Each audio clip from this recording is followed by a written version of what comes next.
Now, here's the reward. If you're willing to do the work, then the reward of looking like heaven can become yours, and it can become mine if I'm willing to do the work. That's the gospel, is that if you're willing to partner with God, Peter says that we're invited into the divine nature of God. He invites us into the party and says, hey, let's do this, but it's going to be work.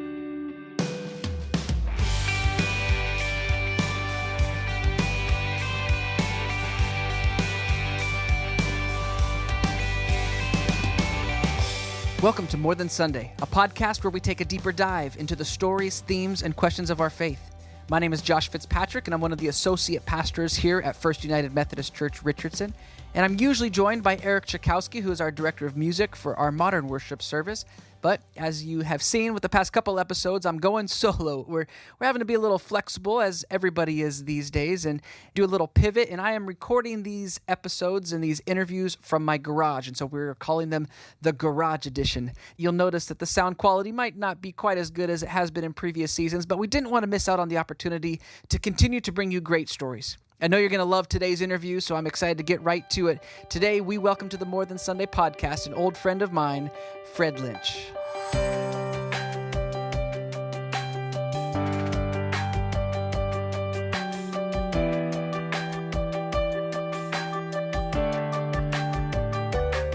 Hey, so today I'm really excited to bring to you an interview with a good friend of mine who goes back, one of my first friends in Texas when we moved here in 2010. I'll let him fill in some details. Welcome to the More Than Sunday podcast. This is Fred Lynch. Welcome. Hey, what's up, Josh? How you doing, man? I am doing so well and so much better now that I'm talking to you. Hey, I'd like to start off by setting context for our listeners. So could you tell us a little bit about yourself to begin with, who you are, where you're from, what it is you do? Sure. Named Fred Lynch. I'm originally from Dallas, Texas. This is my hometown, was born here, raised a good part of my life here in Dallas, and moved to California when I was in grade school and did grade school, middle school up in Cali, and then came back to Dallas for high school and gave my life to Christ as a teen and got on fire for God and started trying to get out there and change the world. At about 16 years old, I went to Bible school and ended up starting a gospel rap group by the name of Preachers in Disguise, or PID for short. We were one of the first gospel rap acts to get signed on a national scale, and we went out. I did about 5 albums. I did a solo album, and from there just traveled and preached and teach, kind of like an evangelist or an itinerant speaker. Been doing that for years, working mostly with youth. Worked for a good while with a great friend of mine who was a mentor, Josh McDowell. Traveled with Josh for about 8 years, and then with youth specialties. And then after that, started teaching in the Bible school, same Bible school I went to as a kid, then planted a church. And so from being a creative to a communicator to an author, just doing those kind of stuff. That's a little bit and a lot of bit of what I do and who I am. You've got quite a resume. I think you've touched on like 10 or 12 different jobs that you've had. I want to scoot back. So the first time I met you was in 2010 when Megan and I were moving from California to Texas the first time. And you were one of my very first Texan friends. I mean, it was like the first week. I remember we connected, and you brought me to a relative's barbecue place. Who was it? Your brother or your cousin? That's right. My uncle. Your uncle. He had a barbecue place over in Oak Cliff. Yes. Yes, and I had never had Texas barbecue before. And so you said, okay, we got to go here. And I think I got a brisket sandwich, and you made me order it with a Big Red, which, yes. Again, two things I had never had coming from California. I'd never had brisket and never had Big Red. To get baptized in brisket and Big Red, bro, you are in That's the right. club.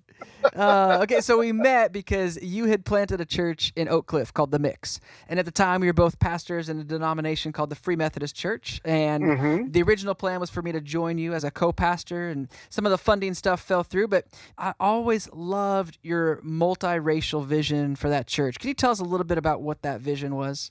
Sure. I mean, a crazy name called The Mix, but the idea was that the way the kingdom of heaven looks in heaven looking down to earth is that there is all types of people. You know, the Revelations 21, I saw people from all groups, all tribes, all nations, all tongues, all ethnicities worshiping God. We thought the prayer, thy will be done on earth as it is in heaven. What if we could look like heaven down here on earth. You know what I'm saying? So in other Yeah. words, it's just like that whole idea of let's get people from every direction, every background, and get together and see what it looks like to become a community of faith, loving the world and loving God with all of our hearts.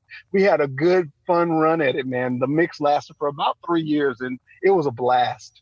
Well, and I remember just being so impressed from day one, stepping into that worship space and seeing the mix of people who were all worshiping together. I just remember being so inspired by that. I think God definitely used you in that time to bring that vision to fruition. So, obviously, the issue of race has come to the forefront of the American conversation in recent months. Here at our church, First United Methodist Church Richardson, we're trying to be intentional and not just being a non-racist church, but we're taking creative steps and I would say maybe proactive steps to become an anti-racist church. Mhm. I'm curious from your perspective, do you think this is actually possible? Do you think that churches have the ability to speak into the sin of racism, or is it just too deep of an issue to address? Boy, that's a good question. Let me say this. I do believe it's possible, but I believe it's work. It is serious work. It's almost like when Jesus was asked, can a rich man enter into the kingdom? He said, yeah, it's possible, but the work that you have to do, he used the analogy of a camel going through the eye of a needle. And some people were like, there were no steel needles back then, so it had to be some other analogy. Well, I think that's just about hits it. Yeah, it's the whole analogy of something as big as a camel learning how to become really, really small, to get through, to process from a small place and not from a big place, not from the teacher's place, not from the one that knows it all type place. So it implies serious hard work. Now, here's the reward. If you're willing to do the work, then the reward of looking like heaven could become yours, and it can become mine if I'm willing to do the work. That's the gospel, is that if you're willing to partner with God, Peter says that we're invited into the divine nature of God. He invites us into the party and says, hey, let's do this, but it's going to be work. So yes, it absolutely can be done, but yes, it's absolutely hard work. So can I follow that up by asking about the work? So if I, as a white Christian, want to be an ally to my black brothers and sisters in Christ, what are some of the practical things that I can do? What does that work look like? Okay, that's great. Let me give you another philosophical analogy, and then let's talk practical. The same way, the same idea of saying, is this possible? Can this be done? I am coming to the place of equating the sin of prejudice, the sin of white privilege, the sin of racism. Now, that sin of prejudice goes both ways. It's not just white toward black. But we have an issue when it comes to racism and white privilege that we realize that it's a serious sin. It's, to me, almost like an inherent type sin for this generation. And I don't mean just this generation of the last 40 years. I'm talking about our country, our history. It's an inherent sin. And in the same way that you ask the question, man, how do you fight inherent sin? That's where Paul came in and said, do we continue in that sin? I mean, grace is around us. So can we just be non-racist? Can we just go and continue in it and just don't worry about it? Don't talk about it. He said, God forbid, you have to deal with it, because if you don't deal with it, then you become subject to it. So that's my philosophy on it. And we'll go deeper into that, talking about the inherent type sin of it.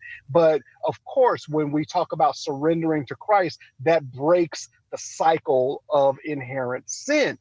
So in the same sense, what are some practical things that white churches can do to become allies, to become connected to people of color? One of the very, very first things to do is to commit to the love of real, authentic relationships. Okay, when you look at the idea of what love it really is, when you boil it down to its nth degree, what love is and what hate is, it's an interesting similarity between the two.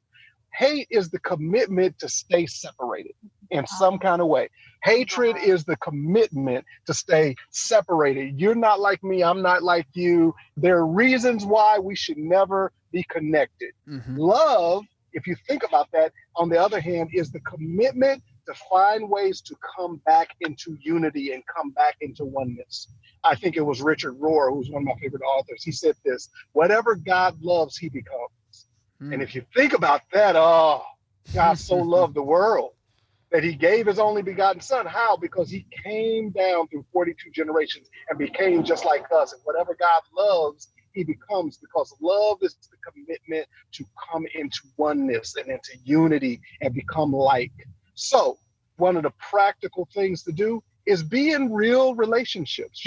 20 some odd years, 30 years ago now, Josh, this was before when you and me were just little squirts, just nobody knew us, and we were just running around causing havoc for our mothers. Okay, Promise Keepers came out. Sure. And there was this whole movement of Promise Keepers and Coach McCarthy and all of this. And he saw the division and the racism, and it broke his heart. And he made this big clarion call for everybody to connect and get together and get to know each other. And there were people that did it, but this is the thing. They did it for a little season. They put it on their calendars to once a month, maybe once every 6 months, go out to dinner with a person of color and get to know them. That wasn't a real relationship. Let's come back. This is our chance to come back to building real, authentic relationships. Because in an authentic relationship, when this kind of stuff happens, all of a sudden, it's not those people anymore. It's those are my people. That's right. So that's the first step that I'm calling people to: real relationships. I love it. What else? It's obvious to see your passion. Yes. I want to continue to learn from you. Sure. So within that commitment to stay in relationships, that means talk about those things that you just don't understand. Struggle together. Once again, the whole idea of the camel going through the eye of the needle, you don't have to be super big to figure this thing out. In fact, you can be small, become smaller, where you ask questions. I don't understand. Why is this like this? Why does that hurt? Why is that an offense? I need to know. And then begin to build your reference from what you learned from the other person. So in other words, don't go in assuming and just saying, well, I know, this particular history because I read it in a book. Hear the stories. I love the whole analogy of Jesus being the high priest who was touched with the feelings of our infirmities. See, he's not just touched with our infirmities. He's just not touched with maybe the fact that, my disparity of how much money that I can make on an annual basis is half of what white people can make. You know what I'm saying? Can. Why is it can like that? And you can do anything you want. Yeah, but there is a system that's in place that makes things a lot easier for one group of people than the other. That's the infirmity. But do you know what the feeling of that infirmity is like? So in other words, put it like this. If I had a disease and I was going to die, okay, now that's one infirmity. But think about the feeling of that infirmity. What does it feel like to carry that disease? What does it feel like that before I come in the room, now everybody recognizes, oh, that's so-and-so, he has such and such. What does it feel like? It's the feeling of the infirmity sometimes is worse than the infirmity. Wow. And Jesus is touched with the feelings of our infirmity. That means he has a great database of what it's like to be us. We don't have great databases of what it's like to be connected with each other. We really come from our own life experience, and we don't let go of our own life experience to get into the shoes and to connect with others. So build those relationships, be in honest, authentic questions and answers. Now, this is something I got from Maya Angelou. Maya Angelou was asked a question, and this might get a little controversial, so I won't go into, being explicit, but she was asked a question about the N word. Okay. And she entertained and kept a lot of people all the time, and people were all over her house all the time. But if anyone ever used the N word, even if it was a person of color, and you got to understand, from my generation, what my generation tried to do is try to take the sting out of that word by using it all the time. But I have great uncles and great aunts and people who told me anytime I allow that word to come out of my mouth, they say, you can't say that word around me. Because you got to understand that I've fought fights over that word. I've drawn blood over that word.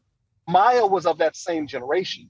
And so someone asked her once, you're just a fragile lady. How can you, as much as phenomenal woman she is, with her deep baritone voice, and said, you're just a fragile lady. How did you get that bold? And this is what I learned from Maya. She said, you start in the little things. So I want to tell everybody out there, start in the little things. When someone tells a joke, you stand up and say, no, I don't joke like that anymore.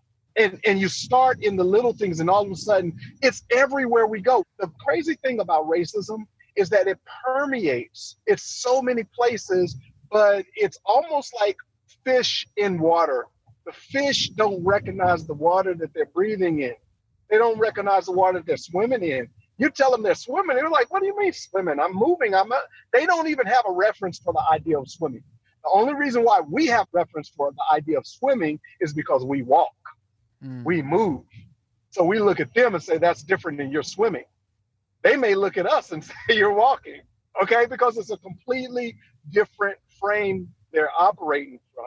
And Maya, she just said, start in the very simple little things that you start seeing small things, and then all of a sudden it becomes a little bit more illuminated to you, a little bit more illuminated to you, and a little bit more illuminated to you. Now, a serious thing that I want to encourage you for self-care is that as these things become illuminated, what you have to do is allow your heart to open up and be broken.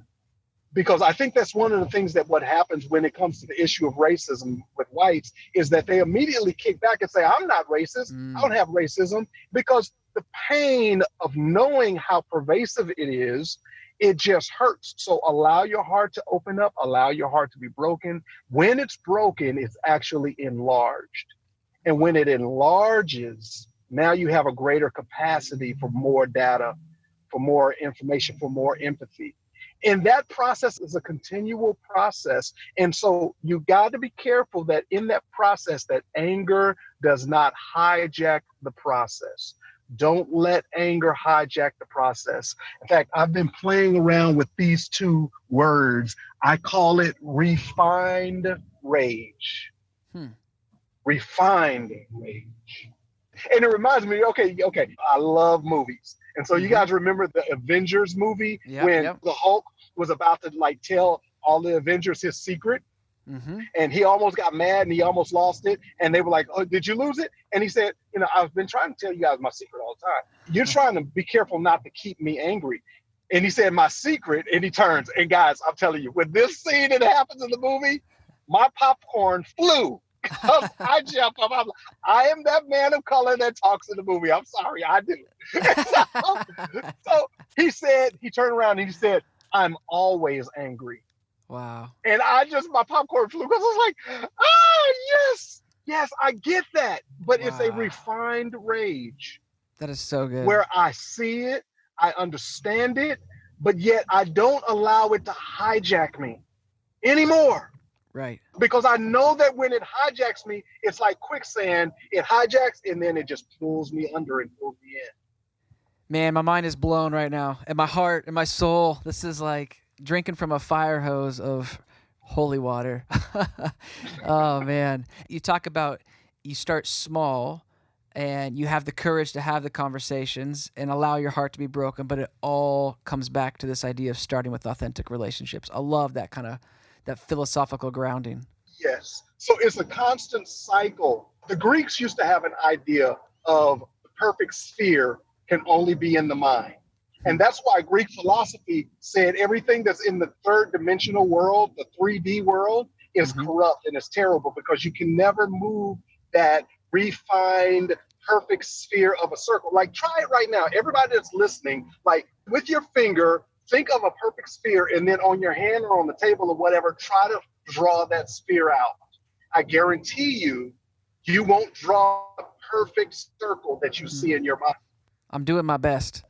Yeah, you will make a mistake. Now, here's, in my opinion, from the Hebrew philosophy, from the biblical philosophy is this.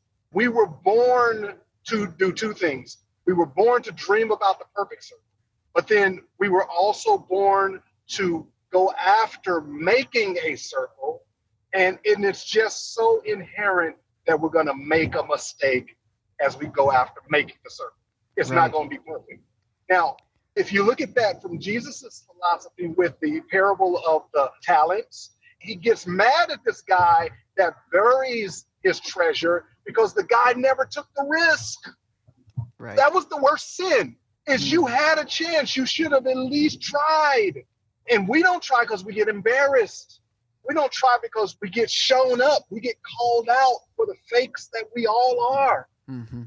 But God says, try anyway. It reminds me of, you remember Jordan, my son. Yep. Okay. When my son was 7 years old, he always wanted to play basketball because we looked at it, but he could hardly pick up the basketball. So I got him on the court once and I said, let's play basketball. So he's playing and he's discouraged because he can't even pick up the basketball, let alone throw it up into that hoop. So I said, don't worry about that. Let's play. So we get down there and play. And I say, grab the basketball. And he grabs it. I grab him and I pick him up, move him toward the goal. And I said, do it now. And he did it. And he's like, yes, I made a goal. As far as his father was concerned, he made the goal. Right. It was only the religious basketball Pharisees that were on the side of the court that was saying, that's not a technical goal. Look, this was a game between father and son. Oh, and I feel like preaching to somebody at a Methodist church right now and telling you that the game right now is between child and father. And he's telling you, I want you to try. Yes, you're going to make mistakes. Yes, you're going to ask the wrong questions, but try, because over time, what God does is he records every time that you tried. And he's going to say, you know, the one time that you tried over here, you got a good circle, but at that time that you messed up, I'm going to place over that time that you messed up my grace. And I'm going to show that you tried your best, but I came in and swooped you up and took you to the next level. So at the end of the day, well done, good and faithful, because you tried. Amen. Okay, I feel like we need to have an altar call right now. Oh, Lord, I do too. So good. So good. Hey, also just one of the things that I've always loved about you, you speak with passion. You can tell, and you alluded it to a little bit in the intro, that you are an artist, and you've always encouraged arts to be used as a vehicle for spreading God's love. I want to get to your roots. You mentioned this hip-hop group you started called Preachers in Disguise, and I've heard it referred to as the founding fathers of Christian hip-hop, or PID. So tell us a little bit about that journey, if you will. How did that all come about? Sure. Preachers in Disguise, we started on the streets of Oak Cliff. I was a kid that grew up in hip hop. I mean, I remember the first time I ever heard Rapper's Delight. I was cleaning, doing chores on a Saturday morning, and I started laughing because I thought the record was skipping, because that song, you know, was playing, and I was like, that's my jam. That's good times, but it's in a loop now. And this guy starts rapping, and I was just like in the third heaven. I loved it. I was like, whoa. And remembering those words and being the first to go back to school and quote them all and get cool points, bro, you can't top that. That was the best in the world. Then, of course, I became a Christian and I walked away from it all. And then I thought about doing it. And I did it as a kid. I did it like on a little bitty, you remember, no, you don't remember this, Josh. You know, but the little, like the little bitty tapes, the cassette tape players that was like a big brick, you know, and just the little portable cassette. You remember those? Yeah, of course. I did my own rap on one. And then I just put it up and didn't know that 8 years later, I had to be about 14 years old, 13. 8 years later, I'd be in the studio actually rapping the gospel. And so awesome. We went out on the streets and started rapping. And the reason why we call ourselves Preachers in Disguise is because we'd start rapping and people would start coming on the streets and listening to us and jamming. Then we'd start preaching and they'd start walking away. And we start rapping and they start coming. And so we said, why don't we just preach in rapping disguise? That's kind of what we're doing anyway. We're preachers disguised as rappers, you know? And so that's kind of how it came about. I love it. So we got signed like back in the 80s, like 88. Our first album that came out called PID, Here We Are. It was a whole play on the idea. We're in disguise, but here we are. We're right out here in the open. And we had a ball, man. I traveled close to 15 years doing hip hop, falling in love with rap and the hip hop community. And now I'm an old head. I get to be a granddad. I get to be an old uncle, Uncle Fred. Uncle Fred.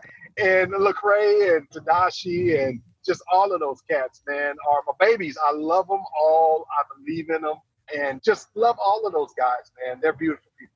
That's so cool. Now, another thing you were doing when I met you, you were a professor of evangelism. And I remember just great conversations about the intersection between spirit and culture. As listeners have heard already, you've just got great philosophical foundations behind your ideas. I'm curious about just the idea of evangelism. How do you think that evangelism has changed over the past couple decades? Oh, wow. Thank you. Great question. First of all, I think that what we've done is we've tried to reduce evangelism down to our scope or our filter. The idea of evangelism goes way, way back to the Old Testament times, prophets. And the idea of evangelism, the best way is whoever can publish to push out how beautiful on the mountains are the feet are those that publish or push out good news. The idea of evangelism, evangel from the Greek word good news, is the people that bear forth good news. So that's not just some dude that, is an itinerant speaker that has old funny stories and, has a song or two that they sing before they preach. It's moms and dads and coaches and teachers and people that just spread good words and good ideas. It's people that make great ideas go viral. And I know we don't like that word right now. Yeah. But if anybody can turn viral back around to the best that it could be, it's those that walk in evangelism. And so I love encouraging people to be, just part of that good news and those spreaders of good ideas, good news, good thoughts, because we sure do need them today. That's right. Now, you also always struck me as someone who was just very in tune with God's Spirit. And I remember just great stories of you just feeling compelled to go speak with someone who was walking down the street or I think sitting by themselves in an alley and just hearing about the amazing conversations that would take place afterward. Was that something that you had to develop, or was that something you feel like you were born with, or how do you encourage that? Oh, wow. Thank you. Great question. I think once again, it goes back, and some of this might be just back to that same thing that I was talking about being committed to building relationships and listening for that, because I think that's where it comes from. Well, let me say it like this. I think everybody is born with that. You see that in babies. A baby, if there is no threat, they will connect with anyone and everyone. Little kids, they ask little kids in first, second, third grade, to sing a song, to dance a dance, to draw something. They'll do it without a problem. You ask somebody in the 8th grade, they'll say, oh, well, my throat has been good the last couple of days. And, of a sudden, there are all of these reasons the older we get. So I think that the idea of being open to the flow of God's Spirit, it really is something that we all are born with, and it's a practice. You practice and you develop it, you hone it, you allow it to hone you. I think that's an even better way to say it. Right. Instead of you honing it, you allow that gift to hone you to be an instrument. And then all of a sudden, this is the crazy thing about it, and this is a beautiful thing, and everybody in their heart knows what I'm about to say is true, is that if you are open to it, it will take you there. If you're open to the flow of the Spirit of God is like, man, I've been waiting for this. Let's go. And right. It's just like thing after thing after thing. It's opportunity after opportunity. Is one smile after the next smile, after the next cry that somebody needed, after the next listening ear that someone else needed, after the next good laugh and good joke that somebody else needed. And it's like, all of that just makes God smile, because he's like, yeah, that's what I want. So good. I love it. Fred, this has been fun. We've got one last question that we ask everybody who comes on the podcast, and that's this. Sure. Up to this point in your life, what is one thing you wish someone would have told you? Oh, wow. I wish someone would have told me a long, long time ago to believe the good news about you. They would have sat me down as a little kid and said, no, believe the good news about you. Because for some reason, I, as a small kid, started building this anti-Freddie story. I started believing all the bad stuff. I believed something must be wrong with me. And all of a sudden, like all of these facts, fake news, all of these fake news facts start coming and like confirming, yeah, there has to be something wrong with you because of this and because of that and because of that. And I wish somebody would have just told me, no, don't believe any of that. Believe the good news about you. Man, that is good. Thank you so much, Fred. This has been so good for my soul, and I guarantee that the people who are listening have been fed by what you've said and challenged. And so it's my prayer that we can take this conversation and bring it to fruition and continue to have these conversations. So thanks for being willing to come on the More Than Sunday podcast. Appreciate your time, Fred. Well, thank you, Josh, man. I'm so stinking proud of you and Megan. You guys are beasts.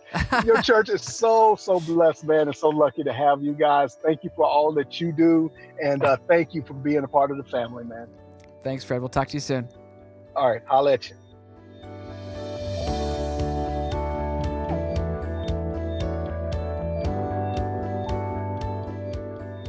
Wow, what an inspiring interview and a challenging interview. It's so good to just hear Fred talk about the courage that it takes to have tough conversations and yet to be able to start from a foundation of authentic relationship that is just filled with the love of God. It gives me hope that there is a possibility for making a difference in this world. And so I really just thank Fred for his vulnerability and for his courage and for his passion. That passion is inspiring not only to create on earth what heaven looks like, but this idea of spreading the good news of the gospel so that everyone on earth can hear the good news of Jesus Christ. With that in mind, I want to leave you with the passage that he had referenced. Now, he talked about the passage from the book of Isaiah. Well, Paul in the book of Romans also revisits that and quotes that Isaiah passage. And that's what I want to bring you as we end our garage edition of the More Than Sunday podcast today. This is Romans chapter 10, verses 14 through 16. But how are they to call on the one in whom they have not believed? And how are they to believe in the one on whom they have not heard? And how are they to hear without someone to proclaim him? And how are they to proclaim him unless they are sent? As it is written, how beautiful are the feet of those who bring good news. Thank you so much for tuning into this episode of More Than Sunday. If you like the podcast, please feel free to share it, go online and leave a comment, or give us a rating so that others might hear about us. And even though we don't have a new episode coming out every Wednesday like we had in previous seasons, we still want to encourage you to subscribe to our podcast on Apple Podcasts, Google Play, or Spotify so that you don't miss out on our next episode when we do release it. If you want to find out more about First United Methodist Church Richardson, you can find us online at fumcr.com, as well as on Facebook and Instagram and Twitter. Special thanks to Fred Lynch for joining us this week, and make sure to stay tuned for the next episode when it is released. We hope you're staying safe and healthy, and we hope you have a great week.